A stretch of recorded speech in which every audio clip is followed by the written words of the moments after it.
I appreciate the introduction, and I appreciate even more the work that this body is doing, the research that has happened to be able to pull the report together, and the ongoing work every single day for people around the world to be able to live out this most basic human right. It is interesting to note that on December the 10th, 1948, that would be 72 years ago tomorrow, the United Nations in Paris did the Universal Declaration of Human Rights. In that Universal Declaration of Human Rights, it recognized the inherent right of freedom of religion and conscience and declared that protection, which America has recognized from the beginning as a human right, but is still being spread around the world. 72 years later, the words that they put together that day on December the 10th, 1948 still ring true today, where they said, everyone has the right to freedom of thought, conscience, and religion. This right includes the freedom to change his religion or belief, and freedom, either alone or in community with others and in public or private, to manifest his religion or belief in teaching, practice, worship, and observance. Despite representatives from different legal and cultural backgrounds from all regions of the world working together to draft this declaration 72 years ago, there are still 84 countries in the world that enforce or uphold blasphemy and apostasy laws. 84 countries. Some of those choose not to enforce those laws, but they also choose not to take those laws off the books either, so that they're still available to them. Depending on the country, punishment for individuals who engage in expressions deemed by the government to be blasphemous, heretical, apostate, defamatory of religion, or insulting to religion can range from fines to imprisonment to even death sentences. This affects Muslims, Christians, Hindus, Baha'i, secularists, and many other groups. Although there are people all over the world who are punished because of these laws every year, there are cases that do stand out, and there are cases that are more chilling than others.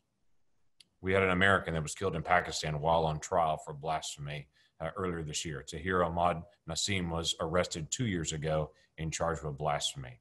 He was shot and killed in the courtroom on July the 29th of 2020 by a suspect who had spoken and said that he was guilty of blasphemy and he wanted to carry it out himself. This is not just a problem in Pakistan. More than 1/3 of the world's countries have these blasphemy laws on the books. Saudi Arabia has issued death sentences for insulting Islam and the Prophet Muhammad on social media. Likewise, Russia has convicted individuals of blasphemy for social media related offenses. It shouldn't take the death of a U.S. citizen or numerous other death sentences or criminal convictions to provoke us to work to repeal blasphemy laws around the world, to be able to protect the basic human rights and dignities that the world has recognized for 72 years, but has yet to implement. Earlier this week, the House of Representatives passed its resolution to condemn global blasphemy laws 386 to 3. That is an overwhelming vote in the House of Representatives, 386 to 3. It is long past time for the Senate to be able to do the same. A year ago, I led a bipartisan resolution to call for the global repeal of blasphemy and heresy and apostate laws.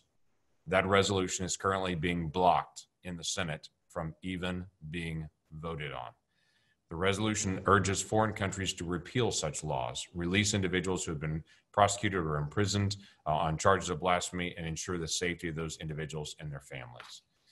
We need to be able to get that finished in the Senate. We have days to be able to get it done in this session, and it is our hope to be able to get that passed so the Senate can make as clear of a statement on blasphemy and apostasy as the House has already done even this week.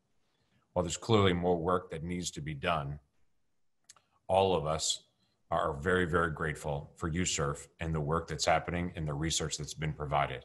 I really do want to thank all the commissioners and the staff for the tireless work that you do to be able to draw attention to this and to be able to make sure that people don't lose track of it. As you know, it's hard to fix a problem that you cannot see.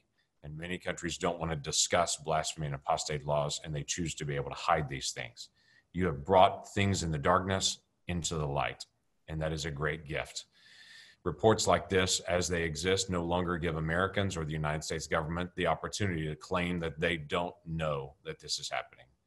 You bringing it into the light, every legislator in the United States Congress can see clearly what is happening around the world and then can choose to be able to act or not act based on that knowledge. We cannot turn a blind eye to this because it has been exposed.